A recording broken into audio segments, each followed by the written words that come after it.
जान हम कैसे तरसे मिली जान। 4 दिन से हमर माई हमर बाबू हमके घर में बंद कैले बा लोग जान। हम तरसे ना मिल पाए जान। रेखा रिकॉर्डिंग स्टूडियो काला पानी कोतवाली।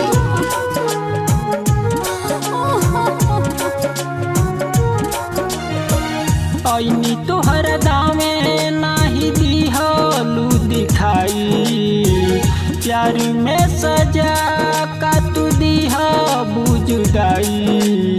ए हमर जान हम जियत मरी जाई, ए हमर जान हम जियत मरी जाई।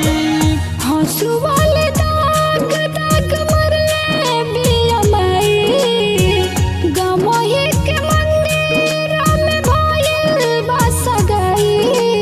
ए हमर जान हम मिले कैसे आई, ए हमर जान हम मिले कैसे आई।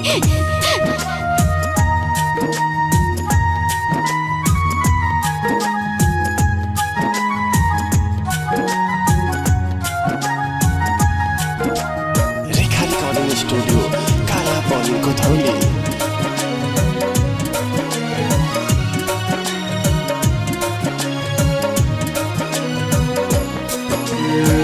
बड़ा दिन भइल बाटे देखल सुरतिया, का पैबू हम के भुला के जान बोला। जहिया से फोटो तहार देखले बा भाई, कहता कि मार दे बुला के। जाने के झूठ मत मानो, हमरे बात पे यकीन करो जान। बड़ा दिन भइल बाटे देखल सुरतिया, का पैबू हम के भुला के। जहिया से फोटो तहार देखले बा भाई, कहता कि मार दे बुला के। है पियवा के प्यार में तू जईबू भुलाई, मंगिया में से नूर भरे तो मर जाई। ए हमर जान हम मिले कैसे आई, ए हमर जान हम मिले कैसे आई।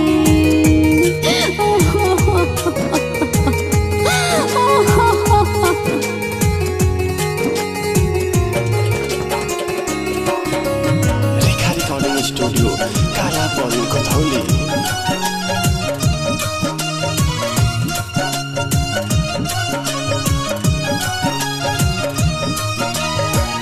भूल मत जइह अपना बीज विकास के, जेकरा से खेललू कुंवार में।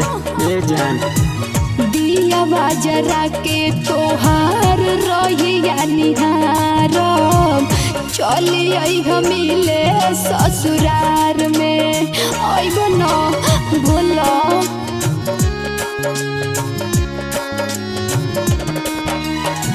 भूल मत जइह अपना पर दुमयशीष के, संगे जेकरा खेललू कुंवार में।